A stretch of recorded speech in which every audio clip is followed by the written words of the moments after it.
Welcome to the Business Growth Podcast. Today I'm here with Mel from Joyful Approach. Welcome to the show, Mel.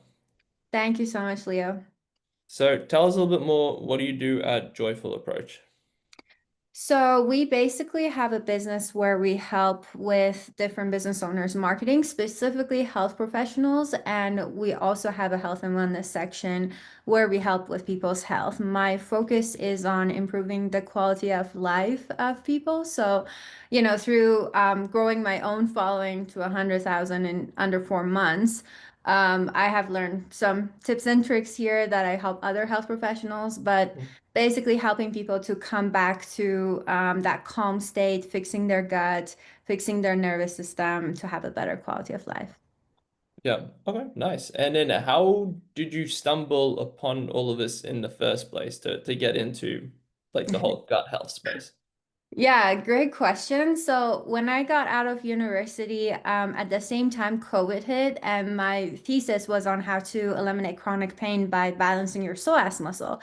So I was like, amazing, I'm gonna have a pain elimination clinic, like practice in person. So COVID hit, and at the same time, my grandfather got Crohn's disease.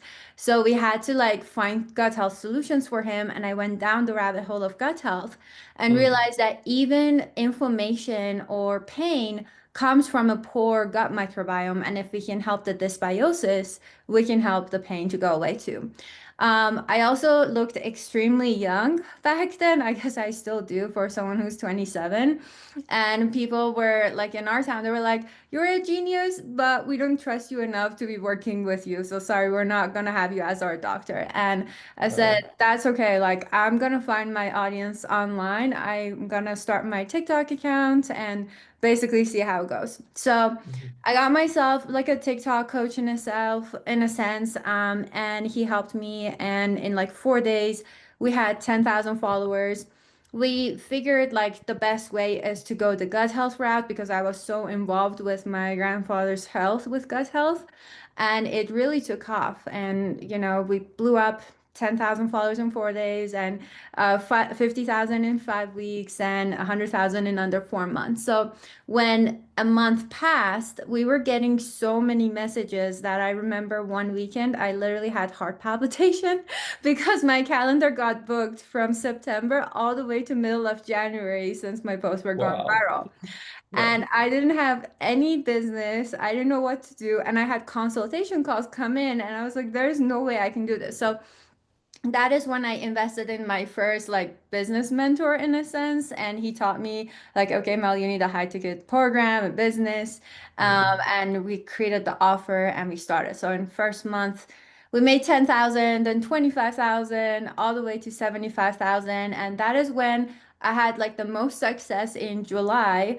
But also I got extremely burnt out because I was mostly doing a lot of it myself. And I was Mhm. totally new. Like I also got a lot of good advice and a lot of bad advices that nobody should have told me as a health professional to do to like run a business, a high ticket business.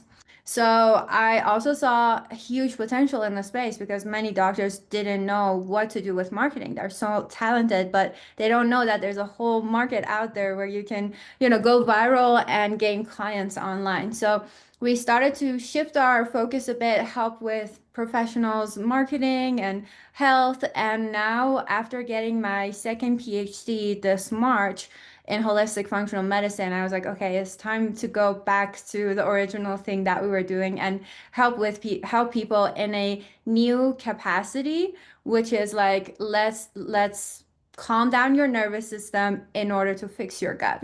Because I don't know if you know, Leah, but a lot of people eat very clean. They follow the exact protocols, but they can never heal because their system is in a fight or flight. Like they're constantly stressed. So true healing cannot be achieved. So really Mhm. exciting stuff, like coming back to the space and trying different things. Yeah. All right. Nice. And then what would you say? So you said you went viral really quickly. What would you say was like the key to going so viral so quickly? I think understanding content process in general, because people don't know how to make content, they just make content, or they feel like they Mm. gotta be an influencer and they gotta look aesthetics. If we were to look back at some of my posts, which I hope we never do, you're gonna see that it was like the most unaesthetic scene that you have ever seen. So Yeah. it has nothing, that is what I noticed. It has nothing to do with like how pretty you look or how good you are. There are two types of people. One type is the influencer type of a growth. Another type is authority figure growth. And as an authority figure, you don't need the aesthetics. You need to understand how to present a concept in a way that is proven to go viral. So, studying different creators in my niche, looking at how they formatted their content, what are the viral hooks, how can I Mm. add my own take to it is what helped me go viral. But also, I find that health niches are extremely easy to go viral. Like, there's Right. 8 billion people, and basically all of us need some sort of help here and there with our health. Right, right. Yeah. So just like modeling what's already working. Yeah, exactly. Like, don't Mhm. reinvent the wheel and just Yeah. model, but be also have a good eye. Like, how did they position it? Like, because the algorithm will notice the same patterns and then it would push out your profile to others if you Hmm. choose like the same patterns. Yeah. Yeah, yeah, definitely. Yeah, it's pretty interesting. And then you model like even like the camera angle, maybe the outfit they're wearing, maybe the backdrop, maybe this format of text. Like you can get really granular with the level of modeling what's working. I did like that for quite a bit as well. And then so you took like a little bit of a break. You're back to this running this business again. What's like the next few months look like? What's the game plan? So this time around, it's really exciting in a sense that I have like a business partner in Australia, actually, same place Mhm. as you, and he's gonna be helping me with like the sales, operations, and I'm mostly in like fulfillment and marketing aspect, but he takes care of the rest. So having like an extra hand in the business where I know, okay, I can trust this person to do this with me, has been really helpful. And where we see it is we wanted to become like one of the big names in the space where people know, okay, if we want to calm down, if we want to use unique biohacking techniques like somatic exercises and specific red light therapies and anything like that, like if we really want to regenerate the body back to homeostasis, Dr. Mel and her team can take us there. So the next few months is just focusing on marketing. I know like my co-founders, they like to also spend money on ad, but I've been very much insisting like, hey guys, let's dial in the marketing, get all the leads, get the company to 600K before we even consider ads. Because one of my mentors, he was like, anybody can get to 600K before they turn on ads. So I just would like to test that first. I don't know if it would be possible or not, but it would be cool to see. So right Mhm. now we are like in the beginning stages of redirecting the page because it was completely a gut health page. So redirecting it into nervous system, finding new angles, and basically helping people in that capacity. Yeah, nice. And so how did you find this business partner in Australia? And Great question. So do you know a guy named Jun Choi in the sales space? it sounds familiar, but yeah, Yeah. it He's sounds like familiar. He's like this Korean dude. He's in sales, so I know Jun Choi as a friend, and then I also helped him with his marketing for a bit, and I trust him 100% because he's got ethics. Like he's actually one of the people in the sales space that has a heart of gold, I would say. He's very unique as a person. Mhm. Definitely, he lives in a bubble that I never knew existed. But yeah, he right now he has like a whole hypnotic closing type of an angle. So I texted June one day. I was like, man, like, do you have anyone that you trust 100% that wanna do like a operational, like be a chief operational manager of some sort, where we would do profit sharing? And it would be Right. like, but the business makes money, the guy makes money. Because I made a lot of mistakes the first time around. I had bad mentors that were big names in the space that I'm not gonna name telling me I have to pay like $4,000 as a set base to closers and 2,000 to setters. And that is like the most ridiculous advice anyone has ever given. So I Mhm. knew June had standards and ethics, and the guy that he referred to me, he's really good too, and has closed many, many deals. And we basically like he knew his shit and then I liked him. He seemed like a decent Asian dude to help me with this company. But I've never met Right. him in real life, which is crazy because most of the people that I know I haven't met in real life, so it's so funny in business. Yeah. Yeah, I typically find that with running an online business. Like I had one of my setters, he worked for me for 3 years and I've never met the person.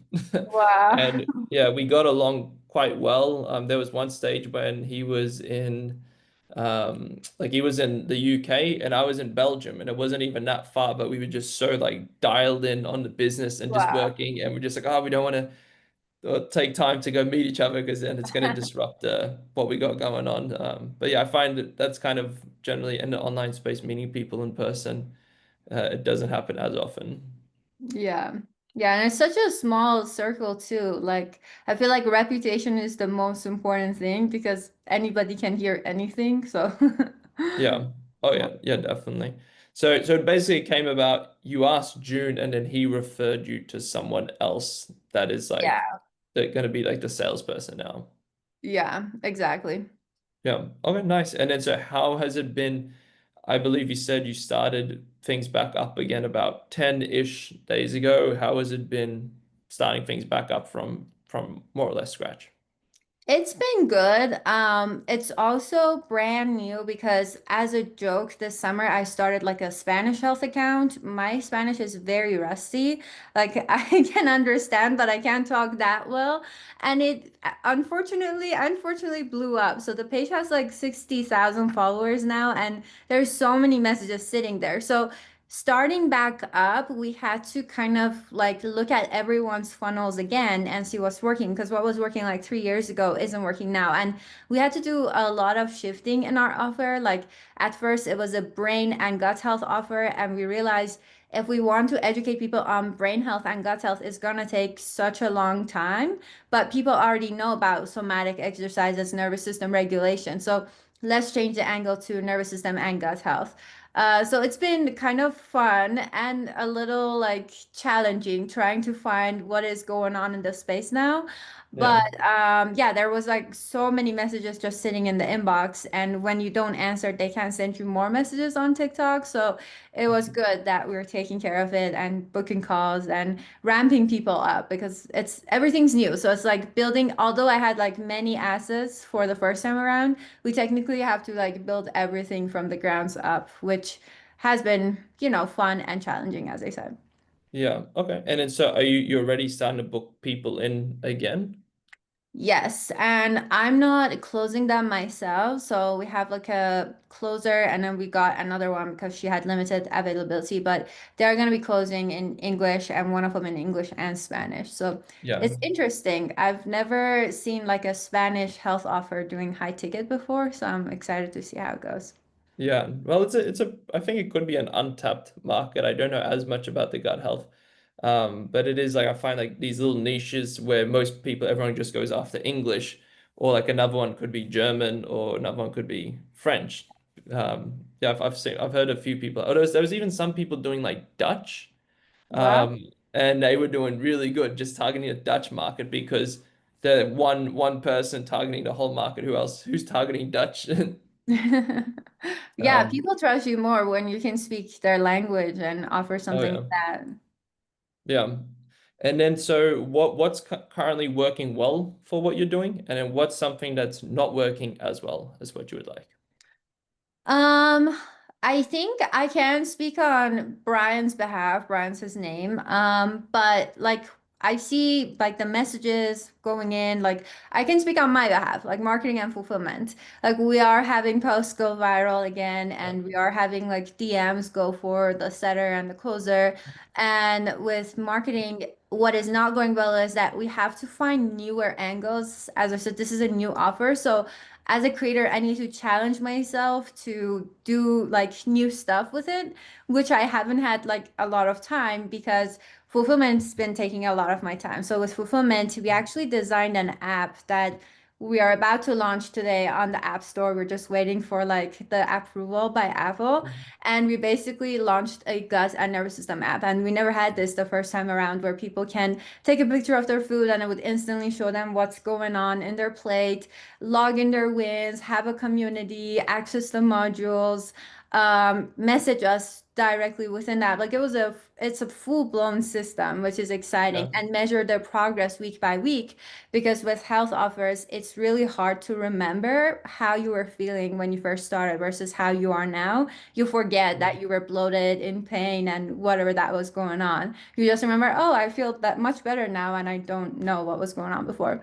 So Mm. progress is really important. But I've been mostly involved in fulfillment and marketing and like building things up. Like we onboarded a client last week and she has been asking me a lot of questions about health. And I'm like, this is perfect because these are all the guys that we need to create for the other clients that are going to come in. So that's been Mhm. challenging. Like you obviously as a business owner can think of everything and create everything and have it all prepared and ready. But it's Mhm. also been nice knowing, okay, now this is what I need to do. I think the most important thing is that I have a much better, mature attitude to business this time around. Yeah. I got extremely famous too fast without having emotional maturity towards business 3 years ago. And that Mhm. caused me to quickly burn out. And I did not have like the right support to gain the maturity, the business maturity. So Oh being in yeah. the space and when doing like the business and marketing, getting humbled because my posts weren't going like mega viral the way my health posts would go viral. It was really helpful to see the reality of the space and to take a step back, absorb info, and with this, like start the business again. Oh yeah, yeah, yeah. And sometimes it is like just being at the right place at the right time, and then things do really well. And then I always find what worked a couple of years ago usually doesn't work anymore. And then trying to reinvent, okay, what do I need to do? What the approach and everything. And it sounds really cool in terms of the whole app as well. I imagine that would have been quite a lot of work building that out. Yeah, it was. We have been working on it for about a month now, but like the Mhm. last 2 weeks, it was even more because what we built, it wasn't as good, so we had to restart and rebuild it all. And definitely, like all the marketing team has been involved into coding it and building it. Mhm. And to be honest, we had never built an app before. We've always done post marketing, like finding viral stuff, uploading, but this was new territory for all of us. So. It Yeah. definitely feels like an accomplishment. Yeah, yeah, that's awesome. Yeah, I can imagine it would be. And then how about what was the one thing that's not working as well as what you would like? Um, Not working as well as I like. I think expecting more calls to come in and faster growth, but the reason it's not going as well is because we have to shift the algorithm for like 330,000 followers. They're used to Mm, seeing a different content. So that's been rough trying to install like, hey, it's your nervous system. You got to work on it. They always see me as a gut health person, and now I'm like, okay, you got to calm down. There's like a disconnect. So that is what's been challenging, trying to fix my audience to the new yeah, person that I am today. Hmm. yeah. Oh yeah, yeah. That I do find because I did that a little bit as well. With my Instagram account, I had quite a lot of followers, and then yeah, trying to post stuff and then changing it from what you already have is sometimes tricky, especially when you have an existing follower base. Yeah. And this is why, like, the advantage of influencers then, because they can literally sell anything just because people love them for who they are. Versus, Mm. like, authority brands, like, yes, it is much easier to go viral as an authority figure, but if you want to change your niche, then you're kind of screwed. Yeah, yeah, it's Yeah. definitely very, very tricky. Yeah. Um, and then so I know it's starting to run out of time here. So what's next for you? What's like the next kind of main projects that you're going to be working on? On a more personal note, I'm getting certified as a somatic practitioner, so incorporating like somatic movements and new techniques into our repertoire of toolboxes. That is very exciting. As far as like what is more next is doing content that is more storytelling and acting. And I haven't had like the time to actually put in the effort, but like doing more relatable content that people can understand and talking videos because those are higher effort and I always stay away from it. I'm kind of a lazy creator. But I think that Mm, is what's really going to help the brand as far as marketing goes. And as far as business and sales, I'm sure that is going to get translated to even more higher quality leads that they can know who I am and, have more hmm. trust and conviction. Yeah, yeah, nice. Yeah, yeah. That type of content does take a while. Content is probably not my favorite thing either. Um, awesome. Well, it sounds like you got a lot of cool things happening. Where can people go to find a little bit more about what you do? They can go on my TikTok. It's Dr. Melly, the one with the 300,000, and then the Spanish is the Doctora Melly, just the Spanish version of it. Yeah. And yeah, on Instagram it's just official Dr. Melly, or for marketing and business that we just like test the randomest things on is Build with Melly, and that is where we test new formats and see how it goes. That Hmm. one only has 370 followers. It's a very small page that we're Yeah. testing content on. Yeah. Okay. Awesome. Well, I'll include those links in the show notes below. It's been great having you on. It sounds like you got a lot of exciting things happening. You guys have been listening to the Business Growth Podcast. Until next time, keep growing.